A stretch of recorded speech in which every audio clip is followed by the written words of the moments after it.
बरसात की एक काली रात थी। आसमान में घने बादल छाए हुए थे, बिजली बार बार चमक रही थी और तेज हवा पूरे जंगल में सनसनाहट पैदा कर रही थी। गांव से लगभग 2 किलोमीटर दूर एक 300 साल पुराना श्मशान था। गांव के लोग उस जगह का नाम सुनते ही डर जाते थे। बुजुर्ग हमेशा कहते थे कि आधी रात के बाद वहाँ इंसानों की नहीं, किसी और की दुनिया बसती है। उनका कहना था कि जो भी आधी रात के बाद उस श्मशान में गया वह कभी अकेला वापस नहीं लौटा। कुछ लोग कहते थे कि उन्हें वहाँ रोने की आवाजें सुनाई देती हैं, तो कुछ ने जलती हुई चिताएं देखी थीं, जबकि वहाँ वर्षों से किसी का अंतिम संस्कार नहीं हुआ था। 22 साल का आर्यन इन बातों को अंधविश्वास मानता था। उसे लगता था कि लोग डर की वजह से झूठी कहानियाँ बना लेते हैं। सच जानने के लिए उसने एक रात अकेले श्मशान जाने का फैसला किया। उसने अपना DSLR कैमरा, एक टॉर्च और मोबाइल उठाया और रात के ठीक 12 बजे श्मशान की ओर निकल पड़ा। बारिश लगातार हो रही थी। कीचड़ से भरे रास्ते पर चलते हुए वह आखिरकार श्मशान के मुख्य द्वार तक पहुंचा। उसने कैमरा ऑन किया और रिकॉर्डिंग शुरू करते हुए मुस्कुराकर कहा,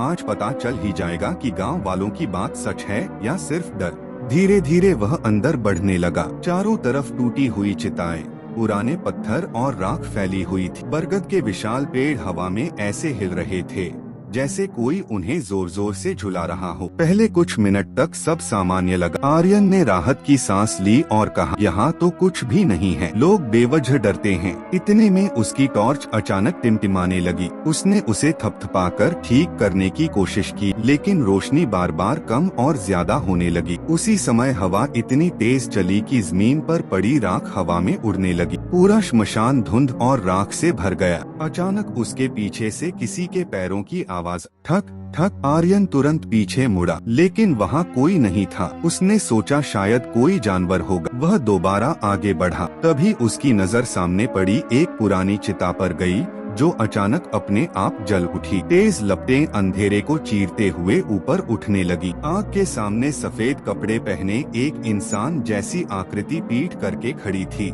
आर्यन की सांसें तेज हो गईं। उसने कांपती आवाज में पूछा, कौन है वहाँ? कोई जवाब नहीं मिला। वह धीरे धीरे उस आकृति की ओर बढ़ा। जैसे ही वह कुछ कदम दूर पहुँचा, वह आकृति अचानक हवा में गायब हो। उसी पल उसके कान के बिल्कुल पास किसी ने बहुत धीमी आवाज में फुसफुसाया, इतनी जल्दी क्या है? अभी तो रात शुरू हुई है। आर्यन डर के मारे पीछे मुड़ा, लेकिन वहाँ कोई नहीं था। उसका कैमरा अपने आप बंद हो गया। मोबाइल में नेटवर्क गायब हो चुका था। अब उसे पहली बार एहसास हुआ कि शायद गांव वाले झूठ नहीं बोलते थे। वह पूरी ताकत से श्मशान से बाहर भागने लगा, लेकिन कुछ देर बाद जब उसने रुककर देखा तो वह फिर उसी जलती हुई चिता के सामने खड़ा था। उसने दूसरी दिशा में भागने की कोशिश की, फिर भी कुछ मिनट बाद वह उसी जगह लौट आया। अब उसे समझ नहीं आ रहा था कि वह बाहर क्यों नहीं निकल पा रहा। तभी उसे महसूस हुआ कि कोई उसके बिल्कुल पीछे खड़ा है।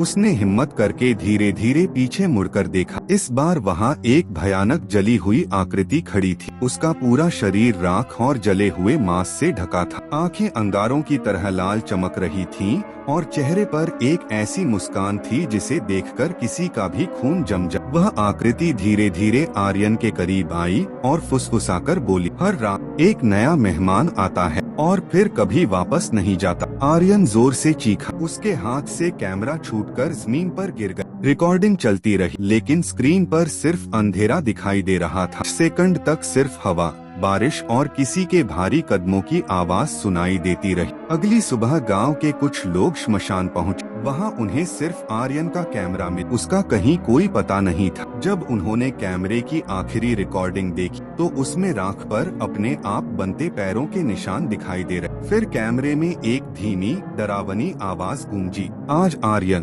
कल कौन? उसके बाद वीडियो हमेशा के लिए बंद हो गया।